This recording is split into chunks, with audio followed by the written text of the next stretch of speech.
किस रे पढ़ुथिबा आदिवासी छात्र छात्री को नहीं अच्युत सामंत कहिसंती डाहा मिछ।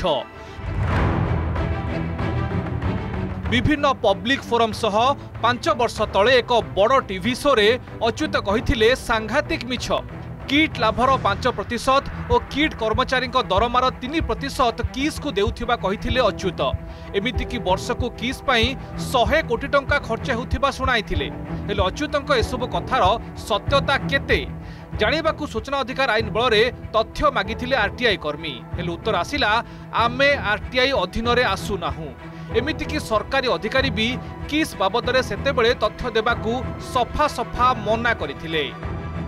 जेतेबेले अच्युत सामंत कहती जे मु 30,000 पिला रखुची, आदेश पिला रखुची, पिला मानक मु बहुत पाठ पढ़ाऊची एवं मु कौनसी सरकारी साहाय्य नौनी। अच्युत सामंत बहुत समय मिछ कहती, पब्लिकली विभ्रांति करती, वास्तव तथ्य से लोक दियंती। सूचना अधिकार जिते तथ्य दि जाए पॉलिडोम से नीरव रुहति, तार कौन काउंटर भ्यू से दियंती कारण से धरा पड़ जाती। एटी प्रश्न किस को नहीं अच्युत देइथिबा बयान और वास्तवता भितरे केते फरक। अच्युत कहिथिले किस चलाइबा पई आमे कोनोसी सरकारी पांठी ग्रहण करू नाहु। हेले तथ्य कहूछि किस पब्लिक फंड द्वारा तैयारी होईछि और पब्लिक पांठी रे ही परिचालित हेउछि। आदिवासी स्कूल और हॉस्टेल परिचालना पई किस सरकार को ठारू मोटा अंकर अनुदान निये। यह सह प्राय 32 एकर सरकारी जमी उपरे छिड़ा होईछि किस कैंपस। यार भित्तिभूमि विकास पई 2007-08 रु 2011-12 मध्य केंद्र आदिवासी व्यापार मंत्रालय ठारू 12 कोटी टंका नैछन्ति अच्युत। केवल एतिकी नुहे 2017-18 और 2018-19 रे विभिन्न एनजीओ को ठारू 21 कोटी 42 लाख टंका ग्रहण करिछि किस। एमिति कि एनजीओ को ठारू सर्वाधिक परिमाणर पांठी नेबारे देशर प्रमुख संस्था होईछि। आदिवासी शिशुंक नारे विभिन्न राष्ट्ररू भी किस पाइछि 20 कोटी टंकार अनुदान।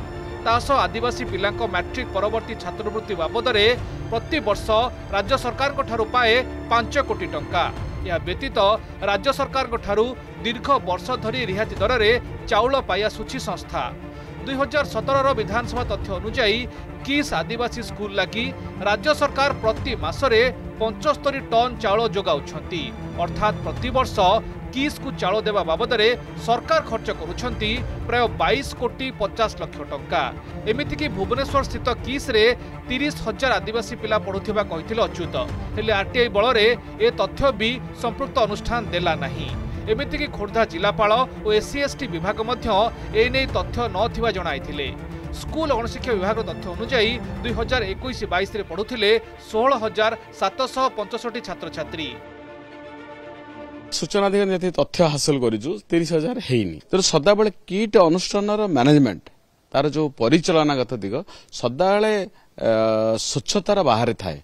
अर्थात तथ्य सब लुकायित होकर रखा जाए कौन से बहुत सन्देह बढ़े। अनुष्ठानटा जो आज गढ़ी उठी से कहते मुझे अनुष्ठानटा हूँ लोकंर ओडिशा लोकंर से अनुष्ठान सरकारी कलर पैसा यहाँ ग्रहण करा पड़ो। तेणु ट्रांसपेरेन्सी जिते आसो केलेंकारी बंद हम। किस रे शिशु अधिकार सुरक्षा आईन केते दूर सठिक अनुपालन हुए तार पोल खोली शिशु मंगल कमिटी बा सीडब्ल्यूसी ए रिपोर्ट।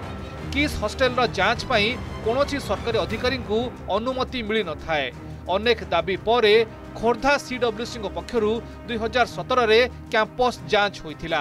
सीडब्ल्यूसी रिपोर्ट रे आदिवासी शिशुंक अधिकार रो उल्लंघन नहीं तथ्य थिला।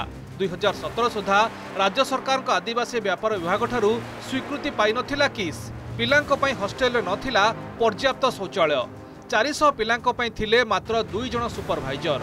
पिलांकु पोषणयुक्त खाद्य दियाजो नथिला। सकाळ जलखिया रे दियाजाउथिला चूड़ा और चीनी। तेबे ए सब तथ्य नहीं किस कर्तृपक्षर प्रतिक्रिया मिली पारि नाही। भुवनेश्वर कपिलेन्द्र प्रधान को रिपोर्ट, ओटीवी।